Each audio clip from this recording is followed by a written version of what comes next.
The breathing sound wasn't coming from one direction. That was the first thing Ethan realized. It was everywhere inside the walls, beneath the floorboards, above the ceiling, as if the house itself had lungs. Ethan stepped back instinctively, clutching the notebook tighter. The pages trembled in his hands. "You said I could leave," he said, forcing the words out. "Where?"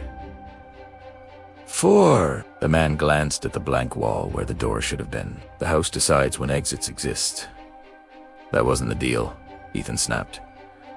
The man raised an eyebrow. "You remember the deal now?" Ethan opened the notebook again, flipping pages faster. His handwriting grew messier the deeper he went, panic bleeding through ink. The house responds to memory. Forgetting is mercy.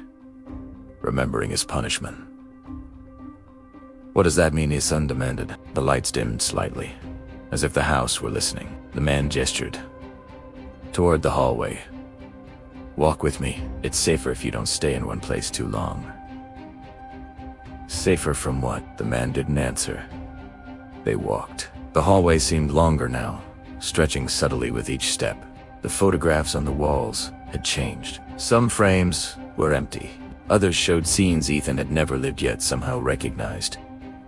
A hospital room, a woman crying, a fire at night. Ethan stopped at one photo. It showed him older standing in front of the house with a small boy holding his hand. "Who is that?" Ethan asked quietly.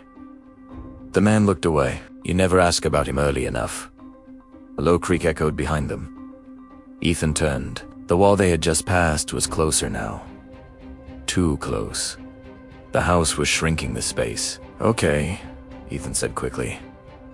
"You said I trapped people here. How?" The man exhaled slowly. "Because you wanted to save them. That doesn't make any sense." "It will," he said, "eventually."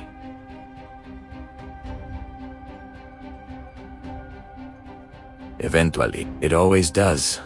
They reached a door Ethan hadn't noticed before. It was darker than the others, its surface scarred with deep scratches as if something had tried to claw its way out. The breathing grew louder. "Do not open this yet," the man warned. Ethan's fingers twitched. "I've heard that before, haven't I?" "Saeed?" "Yes." "And I opened it anyway." "Yes." Ethan nodded slowly. "Then I'm opening it now." Before the man could stop him, Ethan grabbed the handle and pulled. The door swung open. Cold air rushed out, carrying the metallic smell stronger than before. Inside was a room that looked nothing like the rest of the house. It was modern.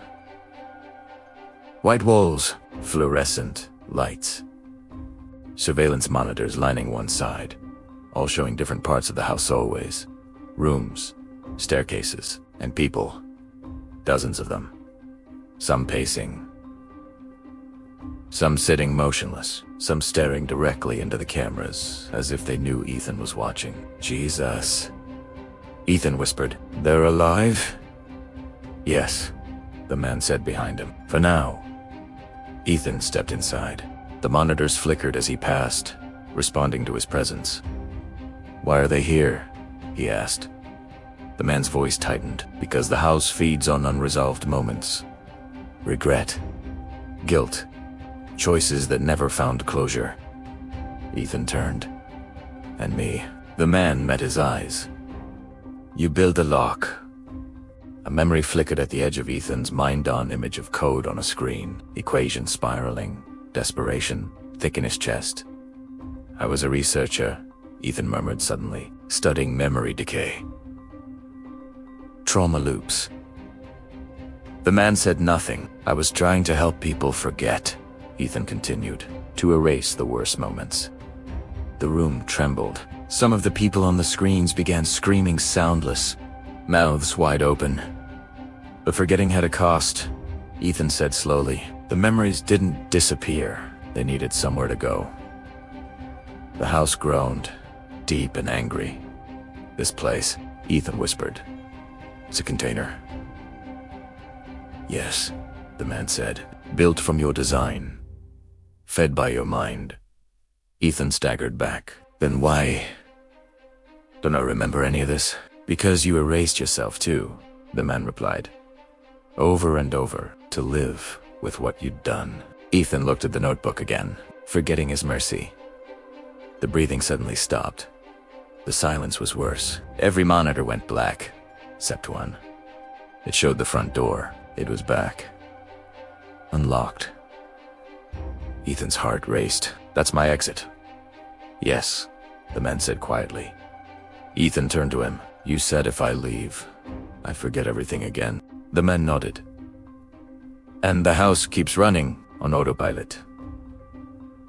And if I stay?" The man swallowed. "Then the memories return fully.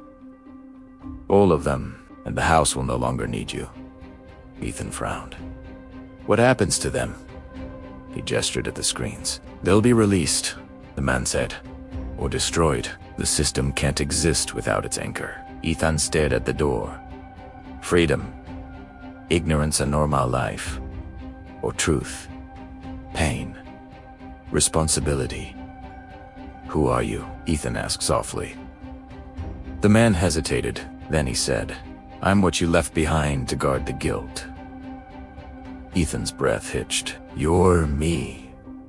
"A version," the man said. "One that remembers." The house began to shake violently. Cracks appeared along the ceiling. "You don't have much time," the man warned. "The house knows you're choosing."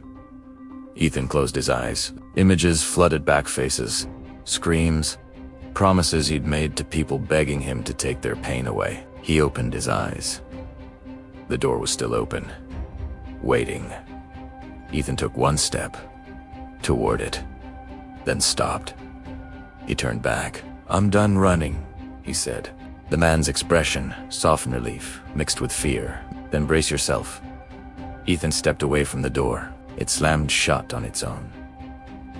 The lights exploded overhead, and the memories came rushing back all at once. Ethan screamed as the house finally remembered him completely.